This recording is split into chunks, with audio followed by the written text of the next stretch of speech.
OBD de trouble code description technique circuit de détection de tension du générateur élevé. Qu'est-ce que cela signifie?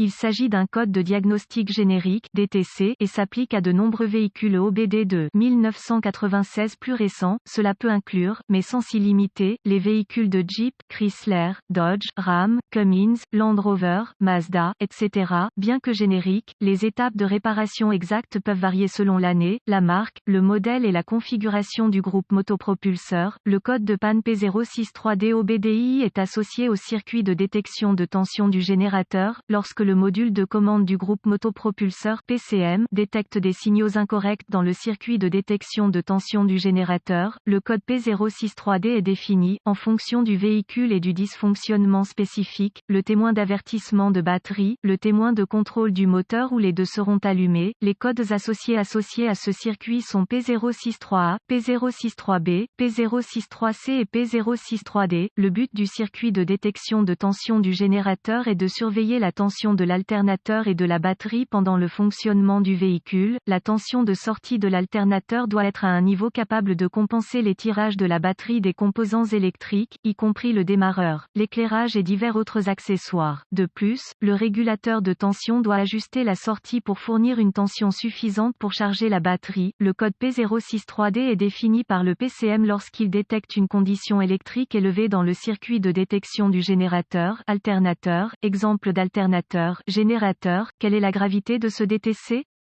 La gravité de ce code peut varier énormément d'un simple voyant de contrôle moteur ou d'un voyant d'avertissement de batterie sur un véhicule qui démarre et fonctionne jusqu'à une automobile qui ne démarre pas du tout. Quels sont certains des symptômes du code?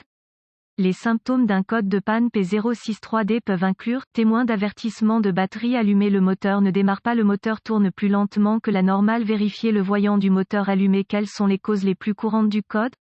Les causes de ce code P063D peuvent inclure alternateur défectueux, régulateur de tension défectueux, courroie serpentine desserrée ou endommagée, tendeur de courroie serpentine défectueux, fusible grillé ou liaison fusible, le cas échéant, connecteur corrodé ou endommagé, câble de batterie corrodé ou endommagé, câblage défectueux ou endommagé, batterie défectueuse, PCM défectueuse. Quelles sont les étapes de dépannage du P063D? La première étape du processus de dépannage de tout dysfonctionnement consiste à rechercher les bulletins de service technique (BST) pour le véhicule spécifique par année, modèle et centrale électrique. Dans certaines circonstances, cela peut vous faire gagner beaucoup de temps à long terme en vous pointant dans la bonne direction. La deuxième étape consiste en une inspection visuelle approfondie pour vérifier le câblage associé à la recherche de défauts évidents tels que grattage, frottement, fils dénudés ou brûlures. Ensuite, vérifier les connecteurs et les connexions pour la sécurité, la corrosion et les broches endommagées. Ce processus doit inclure tous les connecteurs de câblage et les connexions à la batterie, à l'alternateur, au PCM et au régulateur de tension. Certaines configurations de système de charge peuvent être plus complexes, notamment les relais, les liaisons fusibles et les fusibles dans certaines circonstances. L'inspection visuelle doit également inclure l'état de la courroie serpentine et du tendeur de courroie. La courroie doit être tendue avec une certaine visibilité et le tendeur doit se déplacer librement et appliquer la quantité appropriée de pression sur la courroie serpentine, en fonction du véhicule et de la configuration du système de charge. Un régulateur de tension défectueux ou endommagé nécessitera un remplacement d'alternateur dans la plupart des circonstances. Étapes avancées. Les étapes avancées deviennent très spécifiques au véhicule et nécessitent un équipement avancé approprié pour fonctionner avec précision. Ces procédures nécessitent un multimètre numérique et les références techniques spécifiques au véhicule. L'outil idéal à utiliser dans cette situation est un dispositif de diagnostic du système de charge. S'il est disponible, les exigences de tension seront très basées sur l'année et le modèle spécifique du véhicule. Contrôle de tension. La tension de la batterie doit être convenablement de 12 volts et la sortie de l'alternateur doit être plus élevée pour compenser les sollicitations électriques et charger la batterie également.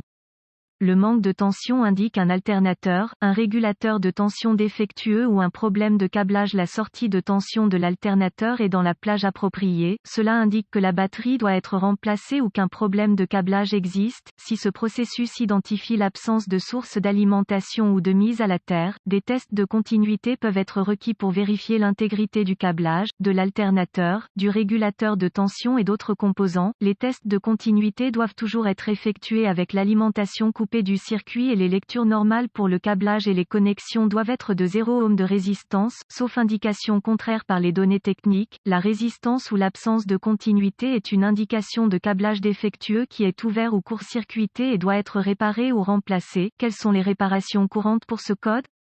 Remplacement de l'alternateur, remplacement du fusible grillé ou de la liaison fusible, le cas échéant, nettoyage de la corrosion des connecteurs, réparation ou remplacement du câblage, réparation ou remplacement des câbles ou des bornes de la batterie, remplacement du tendeur de la courroie serpentine, remplacement de la courroie serpentine, remplacement de la batterie, clignotement ou remplacement du PCM. Des erreurs courantes peuvent inclure le remplacement de l'alternateur, de la batterie ou du PCM lorsque le câblage ou un autre composant est endommagé et le problème. Cet article est strictement informatif et les données techniques et les bulletins de service spécifiques à votre véhicule doivent toujours être prioritaires.